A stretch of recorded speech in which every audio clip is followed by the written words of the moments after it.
instruct someone to do the worst possible things in the morning to set their day up for failure, what would they be? Wake up and stay in bed. Well, wait, there are good reasons to stay in bed in the morning. But once those are completed, then staying in bed is... Curtains drawn. Yeah, curtains drawn, just using your... passively scrolling on social media.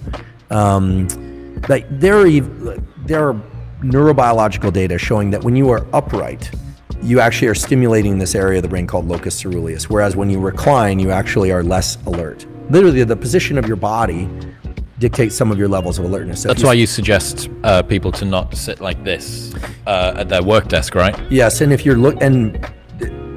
looking down while working, you're actually less alert than you could be if your eyes are averted slightly over nasal most people level. That are on their phone, including me, and the postural stuff is really bad too. I mean, I'm trying to really combat that internal rotation, you know, the C-shaped human kind of thing, you know. It's really not good. I'm really trying.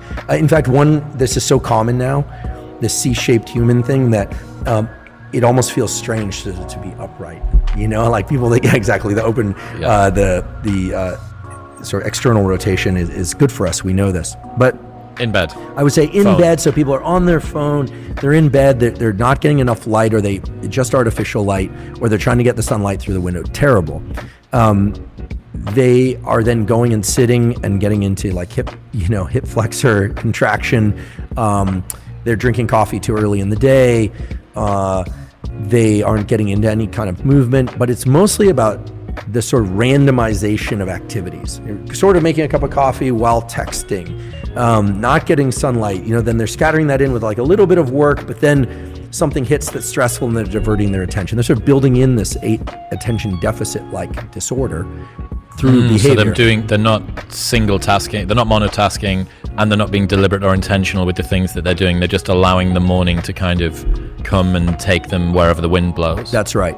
And I have to say, even though I describe my morning routine accurately, if I were to really optimize it, and I've done this from time to time, I would get up, I would hydrate, and I would immediately exercise.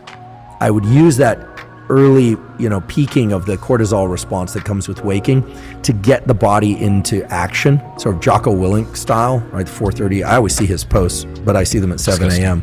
Yeah, precisely. Yeah.